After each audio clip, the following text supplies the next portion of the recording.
Hey, my name is Tristan.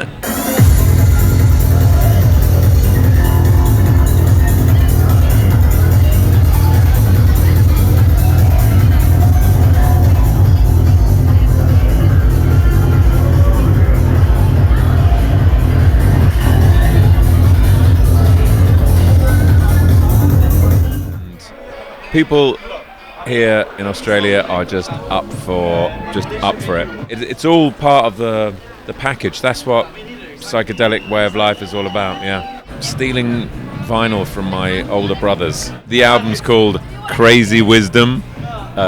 Look that up on Wikipedia and see if it applies to you. This has been quite a long project. The album, anyway. You know, it's been happening over a 3-year time period, mainly over lockdown. Psychedelic, it's all psychedelic. Well, that is a very, very tough question. I love using my Shazam, but then rave music happened in 1988. That was the revolution globally, you know, that was our rock and roll. Once I'd discovered and experienced that, that was the trajectory of my life from then on. It's been a journey, and I've seen a transition from, the real beginnings of electronic dance rave music, let's say, into where we are now.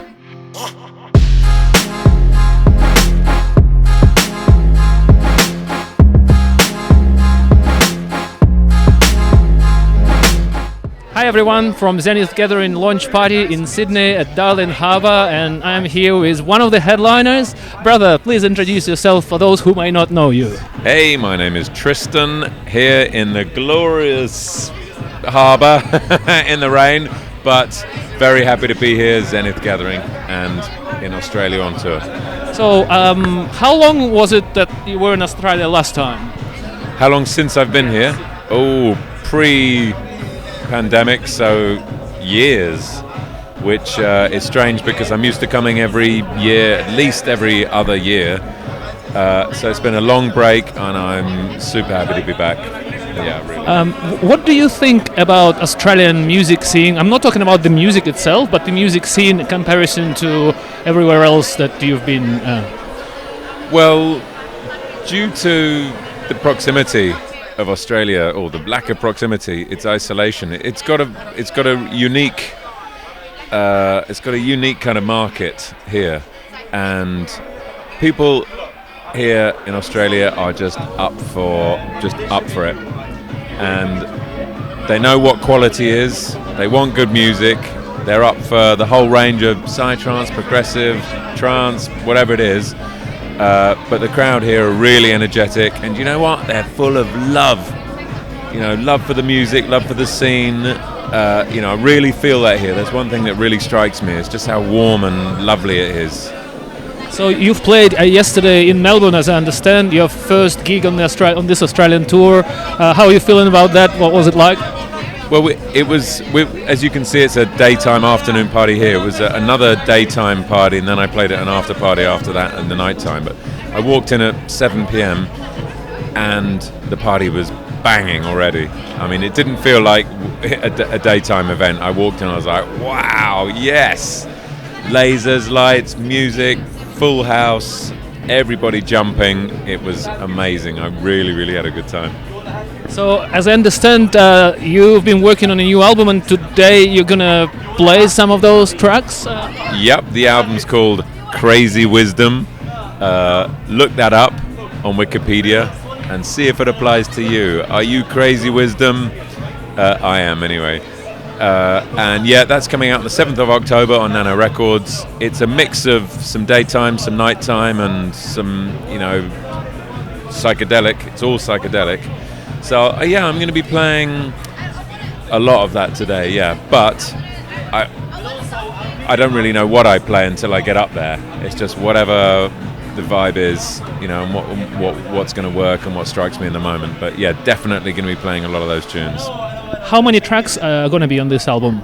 It's 9 tracks, and I just did a DJ mix of the album, which we're going to upload onto YouTube after release. And it's just over an hour long, which I was quite happy about. 9 tracks, an hour non-stop back-to-back. Yeah. Are there any collaborating artists on it, any remixes, or is it all your originals? It is all solo, material. Yeah. Nice. Can I ask you, so what inspires you in musically, or who inspires you? Well, that's a good question. This has been quite a long project, the album anyway. You know, it's been happening over a 3-year time period, mainly over lockdown, and having that time to be completely creatively free of all other obligations and just indulge myself in that. I was just allowing everything that I've done in the last 20 years just to settle. Like when I'm on the road and I'm gigging a lot, it feels like muddy waters creatively. I'm absorbing, I'm expending, creative energy. And this, I could just literally allow everything to settle. I waited 6 months of lockdown before I really even got back in the studio, and then I just gave a big push. So it's everything in my life that inspires me: my family, my travel, the work, other music, books that I read, my friends, conversations, getting high, walking in the woods, nature. It's all part of the package. That's what psychedelic way of life is all about. Yeah. Who is currently your favorite electronic music producer? Well, that is a very, very tough question. I listen to a lot of music that is non-electronic. I love kind of as long as it's deep and it's kind of heavy, meaningful music. I really like it. But I also like some good pop music as well. If I'm listening to the radio, whatever. And I love using my Shazam app. If something's on the radio, bang, hit Shazam. So I've got 300 or 400 Shazam tracks that I listen to, and honestly, it's a vast array of all sorts, urban to folk to pop to jazz. It's all in the mix. It'd be really hard for me to pin down one particular artist because it depends what mood I'm in. Fair enough. Do you have a favorite genre of music outside of the electronic music, and what would it be? I would say if I could have been born in any other era, it would have been the late 60s or be kind of at a formative age in another era. It would have been the late 60s, early 70s. I love that kind of psychedelic rock and folk inspired stuff.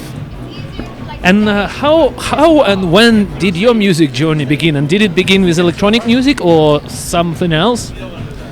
I always loved music. I remember when I was young, if I think back, having headphones and a record player and stealing vinyl from my older brothers and listening to the likes of Blondie or The Police or maybe a bit of Led Zeppelin or Dire Straits or all that kind of stuff that came out of the 80s.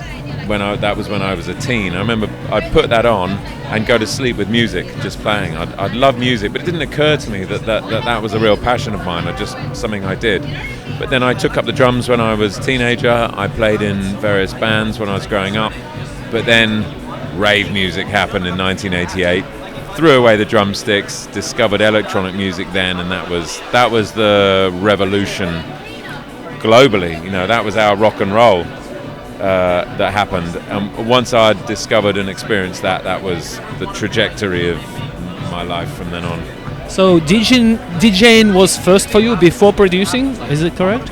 Most definitely. Well, raving was first. Dancing came first. And then on the dance floor, thinking after I've been doing it for a while, I thought, yeah, this is great what these people are doing, but I would like to be listening to this. And, I began to refine my taste, and I thought, well, I was with a friend of mine. We were at uni and I was 20 by then, and it was like, let's go and buy a pair of decks. And I bought a pair of Technics SLBD22s, I even remember that, and they're belt driven, which means they're driven by a rubber band. So when you try and scratch and mix on them, the record does that, as opposed to the Technics that everybody then went on to use a belt driven with magnets, and they pick up really quickly. So I learned in an old, playing on an old 4 Cortina, if you like, and then took it from there. Just built my record collection, got into it, and then it was after that I realised that playing the tunes, there would be bits in the music that I would like, and not like, and again refining the sound that I was buying, I thought, I think I want to give this a crack. So there was a few friends of mine in the university town where I was living who were producing, and the bands like Man Made Man, 100th Monkey, who I collaborated with on my very first release on Matsuri Records, and they helped me get my studio together. Back then you needed 100 kilometers of cables and synthesizers and desks. Now you can do the whole thing in a laptop. And writing on an Atari with a floppy disk was a different time then. And then the technology's changed, and now I can write music on the road on my headphones on the aeroplane. But so it's been a journey, and I've seen a transition from the real beginnings of electronic dance rave music, let's say, into where we are now. You've played for so long and so many times. What was your most memorable or craziest unusual experience when you were on the stage? Either it was happening on the dance floor or around you. Can you remember?